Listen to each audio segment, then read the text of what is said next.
तो welcome to day 4 of our graph mastery series. आज का हमारा क्वेश्चन है leet code 1579 remove max number of edges to keep graph fully traversable. ये एक हार्ड प्रॉब्लम है और आई थिंक ये मीडियम से हार्ड के कैटेगरी में आता है। ये एक जेन्युइन मतलब इसका बेसिकली इंट्यूशन पर पूरा खेल लाइक रहता है। अगर आप इंट्यूशन समझ गए तो फिर इसके आगे के स्टेप्स और इम्प्लीमेंटेशन बहुत आसान है। पर हाँ, ये पार्ट समझना मुश्किल है तो मैं इसे डिटेल में एक्सप्लेन करूँगा। तो सबसे पहले इंट्रोडक्शन से स्टार्ट करते हैं। तो हाँ, बेसिकली ये सीरीज बना है उन लोगों के लिए जिन्हें बेसिक्स ऑफ ग्राफ आता है, जो कि करेंटली बिगिनर है ग्राफ में, जिन्हें बेसिक टॉपिक्स आता है और स्ट्रक्चर बता रहे हैं। हम उन्हें मास्टरी करा रहे हैं, लाइक ग्राफ पे फुल कॉन्फिडेंस दिला रहे हैं। अभी ग्राफ की प्लेलिस्ट है, नेक्स्ट इसके बाद डीपी एरेज सबके हार्ड बिगिनर टू मास्टरी वाले प्लेलिस्ट आएंगे। Like what striver does is आपको जीरो से बिगिनर पर लेके जाता है, ये काम है स्ट्राइवर का। आपको बिगिनर से मास्टरी की ओर लेके हम जाएंगे ताकि आप हर टॉपिक में कॉन्फिडेंस पा सकें और इंटरव्यू क्रैक कर सकें। तो ये एक फिर से एक डीएसयू का क्वेश्चन है। डीएसयू गूगल का फेवरेट टॉपिक है एसडब्ल्यू इंटर्न्स के लिए। तो हम्म तो यही था इंट्रोडक्शन। उम्मीद है आप क्वेश्चन पढ़ चुके हैं एक बार और आप 10 मिनट्स क्वेश्चन को एटलीस्ट अटेम्प्ट कर चुके हैं। 10 मिनट्स विद फुल फोकस आपको अटेम्प्ट करना है एक बार, बिना किसी एआई को यूज़ किए हुए। तो इंट्रोडक्शन ये है कि क्वेश्चन दिया हुआ है, तीन टाइप के एजेस हैं। टाइप 3 मतलब all connected, like both Alice and Bob can travel. Type 2 मतलब A can travel only, and type 2 मतलब सिर्फ बॉब ट्रैवल कर सकता है। और फिर आपको लाइक निकालना है कि कितने एजेस रिडंडेंट, आप कितने एजेस निकाल सकते हैं कि फिर भी दोनों एलिस और बॉब के लिए पूरा ग्राफ ट्रैवर्सेबल होगा। ठीक है। तो लाइक बेसिकली आपको फाइंड करना है रिमूव मैक्स एजेस, जो कि इक्विवेलेंट है। एक तरह से आपको फाइंड करना है कि how many edges we need, how many edges we need. अगर हम इतना निकाल लें कि इतना एजेस की तो कम से कम ज़रूरत है ही हमें, तो हम उसे टोटल एजेस से अगर सब्ट्रैक्ट कर देंगे। लाइक लेट्स से हमारे पास करेंटली 5 एजेस है पर हमारा काम 3 एजेस में ही हो जा रहा है, तो हम सीधे रिटर्न 2 कर सकते हैं। इसका मतलब कि 2 एजेस हटा सकते हैं। तो अब तुमने हमें 5 एजेस दिया है पर 5 एज में दोनों के लिए ग्राफ ट्रैवर्सेबल है, कंडीशन सेटिस्फाई हो रहा है, तो हम 2 एजेस मिटा सकते हैं। तो सबसे पहले तो ये इसका एक हार्ड पार्ट है कि आपको इससे ये क्रैक करना होगा कितना एजेस हमें चाहिए ये निकालना है, इंस्टेड ऑफ कितना एजेस हमें रिमूव करना है। बेसिकली रिडंडेंट करेक्शन करके क्वेश्चन है, उस कारण ये स्टूडेंट्स कंफ्यूज हो जाते हैं कि इसमें भी सी यही अप्रोच लेगा। और बेसिकली आपको सोचना है कितना एजेस हमें चाहिए। तो हाँ, यही था इसका इंट्रोडक्शन इस क्वेश्चन का। अब हम ट्यूशन की ओर बढ़ते हैं। तो ये डीएसयू क्वेश्चन देखने में तो बिल्कुल भी नहीं लग रहा है, मैं एग्री करता हूँ, पर ये डीएसयू का क्वेश्चन है। बेसिकली हमें दो ऑब्जेक्ट इनिशियलाइज करने होंगे, एक एलिस के लिए और एक बॉब के लिए अलग ऑब्जेक्ट। और फाइनली हम कुछ कुछ ऑपरेशन करेंगे जो कि मैं आपको आगे वाले स्टेप्स में समझाऊंगा। फाइनली आपको चेक करना है कि किसका, अगर इसका एक कंपोनेंट बाकी बचा है, इसका मतलब पूरा ग्राफ कनेक्ट हो गया। पूरा ग्राफ कनेक्ट हो गया इसका मतलब कि ग्राफ ट्रैवर्सेबल हो गया। बेसिकली सिर्फ एक कंपोनेंट बचा है, सेम फॉर बॉब। अगर सिर्फ एक कंपोनेंट बाकी है इसका मतलब कि पूरा ग्राफ एक कंपोनेंट है। एक कंपोनेंट है मतलब सारा ग्राफ ट्रैवर्स हो सकता है एक दूसरे से। तो हाँ, अगर लास्ट में इसका भी एक कंपोनेंट बाकी है और इसका भी एक कंपोनेंट बाकी है, इसका मतलब the condition given in question is satisfied. तो अब ये कंपोनेंट्स और ये सब सोच के आपको डीएसयू ध्यान में आना चाहिए, और उस पे आपको थोड़ा जोर लगाना होगा ये फिगर आउट करने के लिए। तो एक बार आपने फिगर आउट कर लिया तो उसके बाद क्वेश्चन थोड़ा इजी मीडियम की ओर बढ़ जाता है। तो अब हम ड्राई रन प्लस अप्रोच पर आते हैं। तो करना क्या है, अब एक बार सोचिए खुद से, एक बार एग्जांपल लीजिए। मान लीजिए हमारे पास तीन एजेस है दो नोड के बीच। एक एज है नंबर 3, एक एज है नंबर 2 और एक एज है नंबर 1। नंबर 3 टाइप 3 के एज को तीनों दोनों ट्रेवर्स कर सकते हैं। तो हम ये तीनों में से किस एज को प्रेफर करेंगे? ये तीनों में से किस एज को प्रेफर करेंगे? अगर हम एज 2 को प्रेफर करते हैं तो फिर एलिस नहीं क्रॉस कर पाएगा। अगर एज 1 को प्रेफर करते हैं तो बॉब नहीं लाइक ट्रेवर्स कर पाएगा। तो ऑब्वियसली हमारा सबसे पहले फोकस होना चाहिए कि जहाँ पे भी एज 3 है उसको प्रायोरिटी देना है। ये आपको बात दिमाग में रखना है। ठीक है, दिमाग में रखना है आपको ये बात कि एज 3 जहाँ पे भी है उसको प्रायोरिटी देना है। तो चलिए अब मैं एग्जाम्पल से आपको समझाता हूँ कि हमारा अप्रोच क्या होने वाला है इसमें। क्वेश्चन का एग्जाम्पल ले लेते हैं। लेट्स से एज लिस्ट दिया हुआ है हमारे पास, type 3 between 1 2, type 3 between 2 3, type 1 between 1 3, type 1 between 1 to 4, 1 between 1 1 2, 2 between 3 4। तो सबसे पहले हमें, जैसे कि मैंने आपको इंट्रोडक्शन में समझाया था, हमें देखना है कि हमें कितने एजेस चाहिए।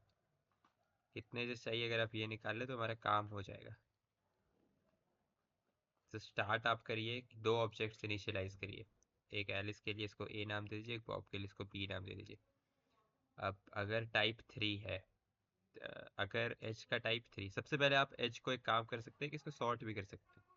टाइप 3 को हमेशा प्रायोरिटी देने के लिए, तो एज सॉर्ट होने के बाद सारे टाइप 3 वाले लाइक स्टार्टिंग पर आ जाएंगे, 3 1 2 3 2 3।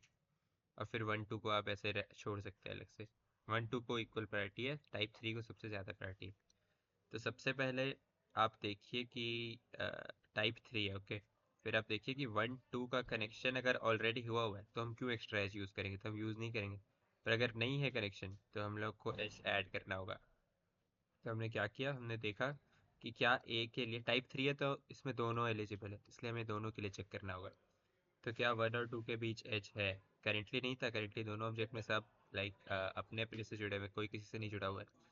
तो हमने इसे एज दे दिया। और सिमिलरली बी के लिए हमने चेक किया कि क्या 1 2 के बीच एज था।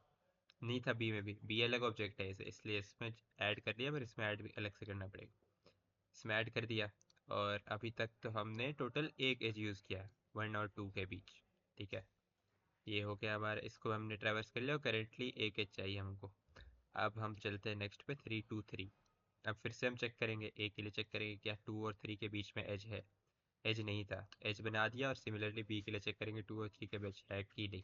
नहीं था, इसे भी बना दिया। और एज काउंट प्लस प्लस कर दिया क्योंकि हमने एज यूज़ किया है एक। तो हमें एक और एज चाहिए, तो यहाँ +1 इज इक्वल टू 2। अब हमारे सारे 3 वाले एजेस प्रोसेस हो गए हैं। अब किसी पे भी जा सकते हैं, 1 पे या 1 to 4, दोनों में से किसी पे भी जा सकते हैं। हाँ, तो कंटिन्यू करते हैं। तो अब हम टाइप 1 के एजेस को ये करते हैं, चेक करते हैं। अब टाइप 1 को कौन ट्रैवर्स करता है? ए ट्रैवर्स कर सकता है, बी को इससे मतलब है नहीं। तो इसके लिए सिर्फ ए वाले डीएसयू को देखेंगे। और ए वाला डीएसयू करेंटली है 1 3। अब ए कह रहा है कि क्या हमें 1 और 3 के बीच एज चाहिए? नहीं। तो क्या 1 और 3 सेम कंपोनेंट के पार्ट है? ऑलरेडी सेम कंपोनेंट के पास है। लाइक ऐसे अगर हम एज बना भी दें तो कुछ फ़ायदा हो नहीं रहा है, क्योंकि ये ऑलरेडी ट्रैवर्सेबल है 3। तो फिर ये एज हमें नहीं बनाना है। तो इसलिए यहाँ पे एज प्लस प्लस नहीं होगा, एज काउंट अभी 2 ही है। और ये वाले को हम कंटिन्यू कर जाएंगे, एज काउंट 2 है। अब हम टाइप 1 के 2 और 4 पे चलते हैं। तो अब क्या, फिर से टाइप 1 है तो ए वाला डीएसयू देखेंगे हम लोग। ए वाला डीएसयू में क्या 2 और 4 सेम कंपोनेंट का पार्ट है? नहीं है, तो इसे जोड़ना होगा इस कंपोनेंट से। तो हमने यहाँ 4 को जोड़ दिया। और सिंस हम एक एज यूज़ कर रहे हैं तो एजेस में +1 हो गया। तो एजेस हो गया टोटल, अभी तक टोटल एजेस हो गया 3। उसके बाद फिर हम बढ़ते हैं फिर से टाइप 1 और 1 और 2 के बीच है। तो हम फिर से चेक करेंगे क्या 1 और 2 सेम कंपोनेंट के पार्ट है या नहीं। तो 1 और 2 ऑलरेडी सेम कंपोनेंट का पार्ट है। अगर हम ये वाला एज यूज़ भी कर दे अब टाइप 1, लाइक ये टाइप 3 कंपोनेंट से जुड़े हुए हैं, पर जुड़े हुए हैं क्योंकि इसको एलएस भी ट्रैवर्स कर सकता है। तो अगर हम ये कंपोनेंट ऐड भी कर दें तो फिर ये एक रिडंडेंट कनेक्शन होगा, क्योंकि 2 ऑलरेडी ट्रैवर्स हो चुका है। ऐसा क्यों? क्योंकि दोनों सेम कंपोनेंट के पार्ट है, तो हम ये वाला एज यूज़ नहीं करेंगे। और एज काउंट हमारा 3 रहेगा। अब फाइनली हम बढ़ते हैं टाइप 2 3 4 के। तो टाइप 2 किसको रिप्रेजेंट करता है? DSU of P. DSU of P में भी करेंटली कैसा सीन है? 1 और 2 और 3 कनेक्टेड है। 2 3 के मैं अच्छे से बना देता हूँ। सो बी का डीएसयू करेंटली ऐसा दिखता है, 1 2 3। और हमारे पास करंट एज है 3 to 4। तो हम फिर से चेक करेंगे क्या 3 और 4 सेम कंपोनेंट के पार्ट है? नहीं है सेम कंपोनेंट के part, so we need to connect. इसके लिए हमें ये एज यूज़ करना पड़ेगा, हम इसे कनेक्ट करेंगे 4 से। और सिंस हमने ये एज यूज़ किया है, एजेस काउंट को अपडेट करना होगा, प्लस प्लस करेंगे। और टोटल एजेस काउंट हो जाएगा 4। ठीक है। जैसे कि मैंने इंट्रोडक्शन में समझाया था, आपको बस रिटर्न करना है total number of edges minus number of edges used. तो टोटल एजेस हमारे पास था क्वेश्चन में गिवन, लेट मी सी कितना था। सो टोटल एजेस हमारे पास क्वेश्चन में 6 था, टोटल 6 एजेस गिवन था जिसमें से हमने 4 यूज़ किया. So like 2 edges we can delete, 2 edges extra है, we don't need it at all. So इसका आंसर होगा 2.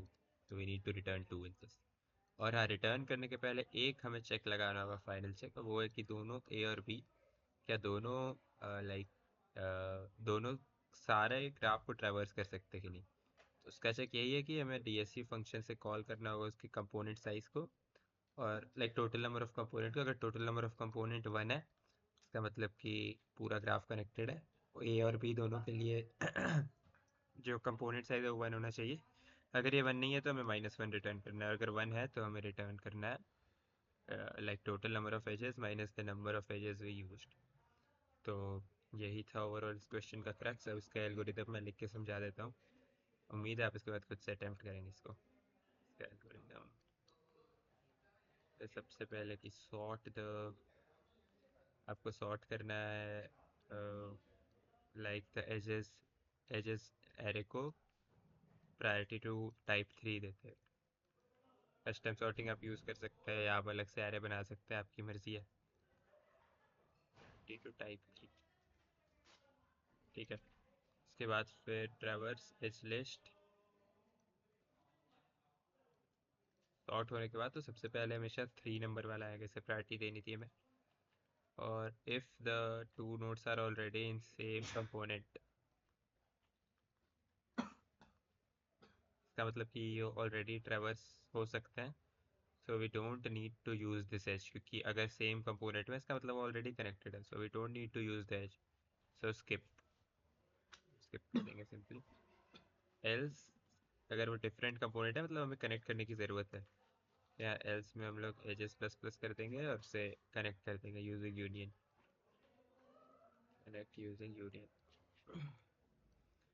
फाइनली एक सेफ्टी चेक लगाएंगे हम लोग कि ऑल ग्राफ ट्रैवर्सेबल और नॉट, ऑल ग्राफ ट्रैवर्सेबल और नॉट. और अगर नहीं है तो हम -1 रिटर्न करेंगे. एल्स हम रिटर्न करेंगे एजेस डॉट साइज, एरे का size, total number of edge जो हमें दिया हुआ था, minus edges used, edges used जो हम ये स्टेप 2 और 3 से निकालेंगे. बस. तो ये है हमारा ओवरऑल एल्गोरिथम. उम्मीद है कि आप इसके बाद कोड कर पाएंगे. चलिए तो अब कोड पर चलते हैं, मैं कोड करके दिखाता हूँ.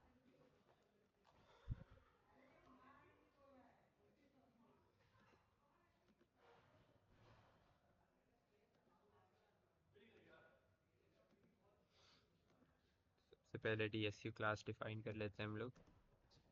ये एक प्री रिक्विजिट है इस क्वेश्चन का, आपको क्लास DSU ये सब बेसिक आना चाहिए क्योंकि बिगिनर टू मास्टरी कोर्स है जैसा कि मैंने समझाया.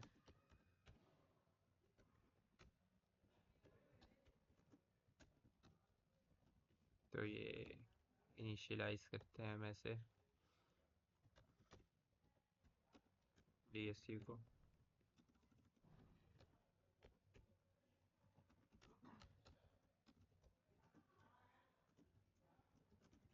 सबको इनिशियली खुद का पेरेंट डिक्लेयर कर देना है. अगेन ये सब DSU का प्री रिक्विजिट है. और एक नंबर ऑफ कंपोनेंट्स ले लीजिए, करेंट इनिशियलाइज मत कीजिए और यहाँ पर इनसे इनिशियलाइज कर दीजिए. अब नेक्स्ट स्टेप होता है DSU का फाइंड अल्टीमेट.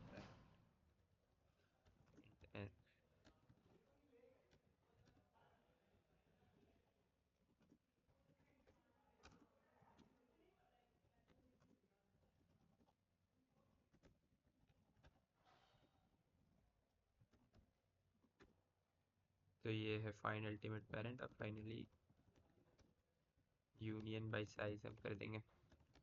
ये फिर से एक बार DSU का पार्ट है, तो आप ये सब पढ़ के ही वीडियो पर आएँ.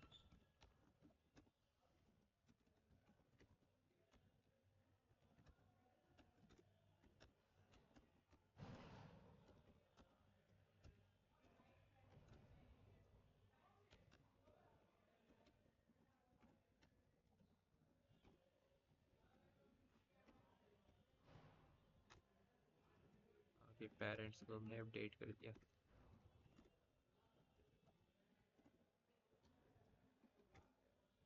अगेन हमने पेरेंट्स को यहाँ अपडेट कर दिया. फाइनली आपकी मर्जी है, ये मेरा पर्सनल प्रेफरेंस है कि मैं एक ऑल कनेक्टेड बना लेता हूँ, जो कि हमें बताता है कि ग्राफ में कितने कंपोनेंट्स हैं। ऑल आप इसे डायरेक्टली नंबर ऑफ कंपोनेंट्स को कॉल करके भी कर सकते हो। अरे हाँ, यहाँ कंपोनेंट की साइज़ घटानी है, क्योंकि एक बार कंपोनेंट साथ में जुड़ रहे हैं तो दो कंपोनेंट एक बन रहे हैं, तो कंपोनेंट सब्ट्रैक्ट होते जा रहे हैं। अगर कंपोनेंट का वैल्यू 1 है, नंबर ऑफ कंपोनेंट्स का वैल्यू 1 है, इसका मतलब सारा सारा एक दूसरे से कनेक्ट हो गया, सभी चीज़ एक दूसरे से कनेक्ट हो गई। ये हमारा DSU क्लास डिफाइन हो गया है। जैसा मैंने कहा था कि हमें यूज़ करना होगा पहले टाइप 3 के जिसको प्रायोरिटी देने होंगे, तो उसके लिए मैं यूज़ कर रहा हूँ constant like custom sorting function. आप चाहें तो आप अलग से एरे बना सकते हैं, ज़्यादा हार्ड पार्ट है नहीं वो।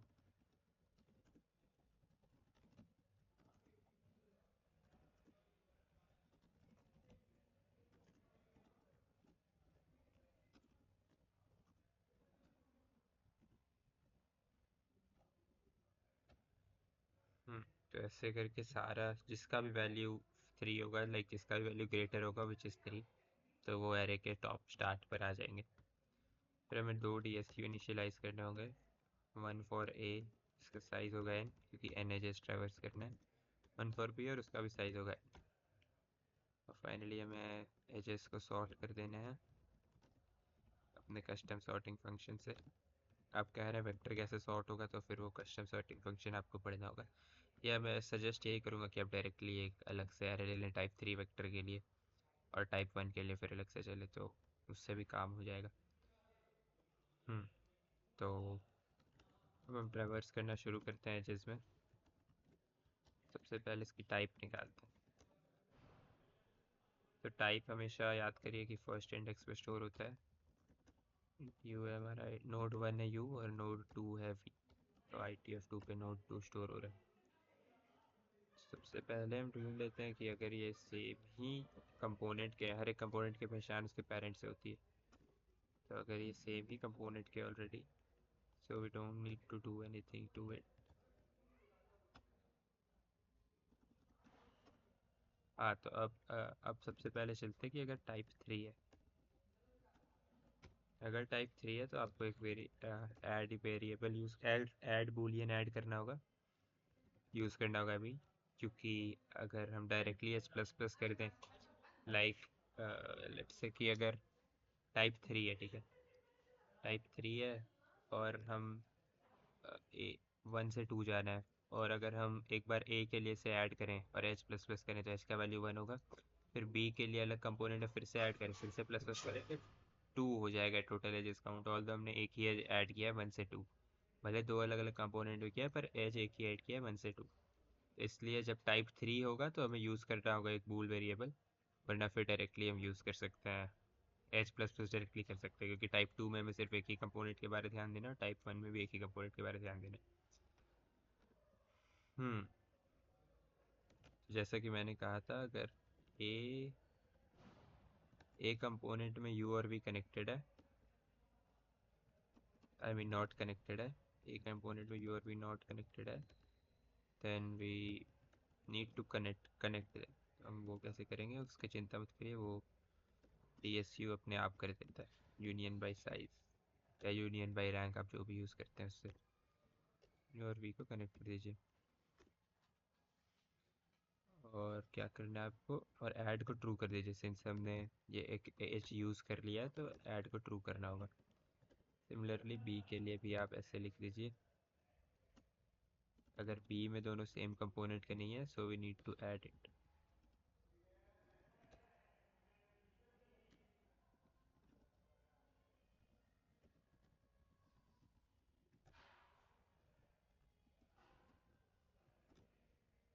हमें यूनियन करना होगा सबसे पहले हमें यूनियन करना होगा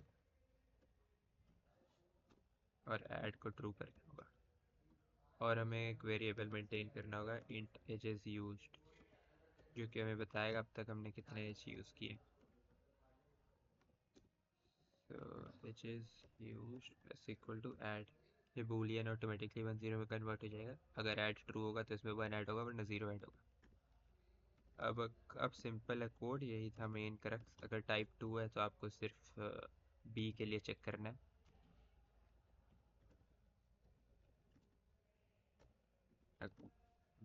अगर पेरेंट्स डिफरेंट है इसका मतलब कि वो दूसरे क्लास से बिलोंग करते हैं, दूसरे कंपोनेंट से बिलोंग करते हैं। सिंस हर हर हर कंपोनेंट की पहचान पेरेंट्स से होती है उसके। तो अगर पेरेंट्स अलग है मतलब हमें यूनियन करने की ज़रूरत है और एजेस को भी ऐड करना है। यूनियन कर दिया, इसके सेम पेरेंट हो गए और एजेस ऐड कर दिए। और सिमिलरली फॉर टाइप वन हम डायरेक्टली कॉपी पेस्ट कर सकते हैं। टाइप वन के लिए हम ऑब्जेक्ट ए पर ध्यान देंगे।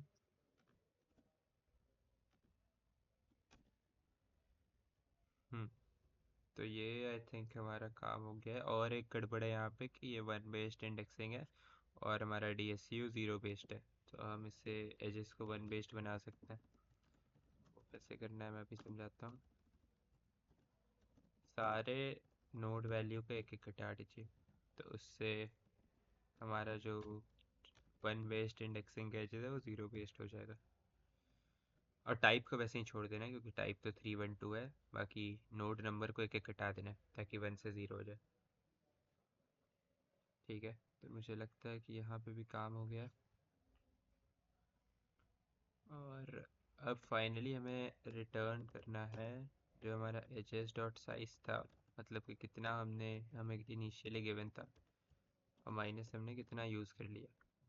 तो ये हमें रिटर्न करना है। और एक फाइनल चेक लगाना है कि अगर ऑल कनेक्टेड है दोनों में या नहीं। इसका मतलब कि पूरा ग्राफ ट्रेवर्सल है भी या नहीं। अगर नहीं है पूरा ग्राफ ट्रेवर्सल तो सीधे हमें -1 रिटर्न करना है। दोनों कंपोनेंट के लिए, एलिस और बॉब दोनों के लिए, सिंस यही क्वेश्चन की दिमाग है डिमांड है। -1 देखते हैं। मुझे लगता है कुछ एरर आ सकता है अभी।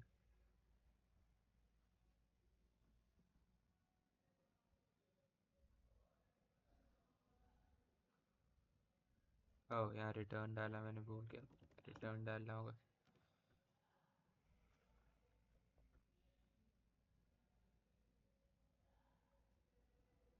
ओके, तो ये हर जगह -1 आ जा रहा है, ऐसा क्यों है देखने दीजिए।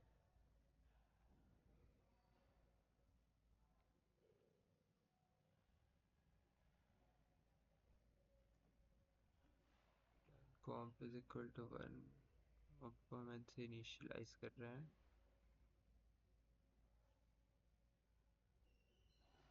दोनों ट्रू आ रहा है तो यही है। चलिए थोड़ा सा डिबगिंग कर लिया जाए।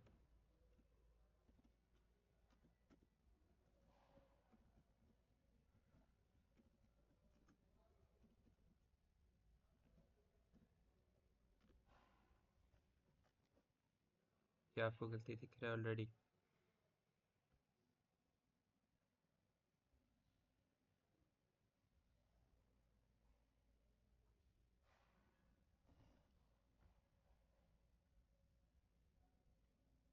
ओ ओ, तो बड़ा ही बेसिक मिस्टेक था। हमें बस देखना है कि या तो ये भी नहीं कनेक्टेड हो,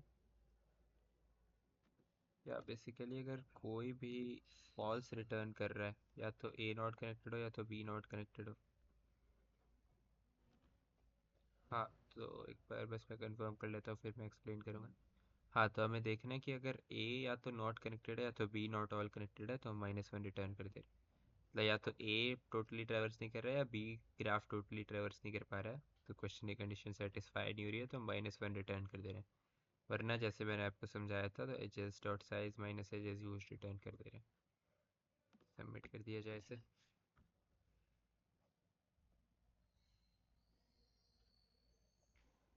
देखिए, देख सकते हैं यही इसका ऑप्टिमल अप्रोच है, ऑल्दो सिर्फ 40% बीट करता है, बट ये इसका ऑप्टिमल अप्रोच। तो इसकी टाइम कॉम्प्लेक्सिटी है, हमने सॉर्टिंग यूज़ कर लिया तो n log n हो जाएगा। ऑल्दो आइडियली इसकी time complexity O of n भी बनाई जा सकती थी। DSU का टाइम कॉम्प्लेक्सिटी 4 अल्फा होता है जो कि नियरली कांस्टेंट होता है। So we don't need to see it. इसका टाइम कॉम्प्लेक्सिटी आइडियल केस में O ऑफ n है। O of n log n आप जो कहें।